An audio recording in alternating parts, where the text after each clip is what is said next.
Կոկորդիլոսաբուծարան, Աջափնյակի մետրո, հեռուստացույցի գործարան, Չոր նավահանգիստ կառուցելու խոստում տված ու չկատարած Փաշինյանական իշխանության PR խոստումներից մեկն էլ ակադեմիական քաղաքն է։ Քաղաքը մինչև 2034 թվականը կմնա թղթի վրա նկարված քաղաք։ Իսկ թե ինչ է սպասվում բուհերի շենքերին, եկեք լսենք Փաշինյանին։ Երևան քաղաքից բոլոր կամ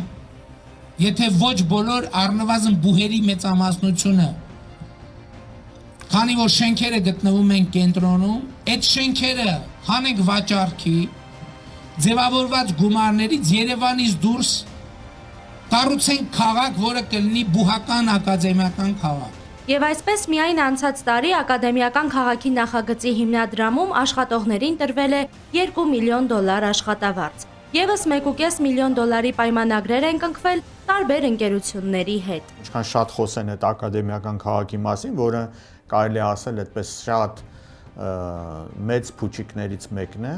նա ուղղակի պայթելու է ընտրությունների հենց հաջորդ օրը, որովհետև նոր եկող կառավարությունը ամենայն հավանականությամբ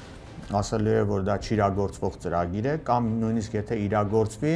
դա ավելի շատ խաթարելու է բարձրագույն կրթության եւ գիտության համակարգը Հայաստանում, քան թե կարող է նպաստել դրա զարգացմանը։ Թղթի վրա նկարված այս ակադեմիական քաղաքը կառուցողները խոստանում էին նաև մետրո ունենալ տարածքում։ Տիգրան Ավինյանը խոստանում էր Աջափնյակի մետրոն հասցնել մինչև ակադեմիական քաղաք։ Արդյունքում չկա ոչ մետրոն, ոչ էլ քաղաքը։ Մետրոյի հետագա զարգացման հարցը մենք քննարկում ենք նաև ակադեմիական քաղաքի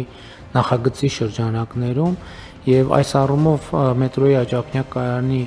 կառուցումը շատ կարեւոր է։ Փորձագետը կարծում է, խոստացած ակադեմիական քաղաքը ոչ թե կրթական ռեֆորմ է, այլ բուհական շենքերը բիզնես կենտրոններ դարձնելու փորձ։ Քանի որ այդ մարդկանց մտածողությունը այդ աստիճան է, դրանից ավելի բարձր չի,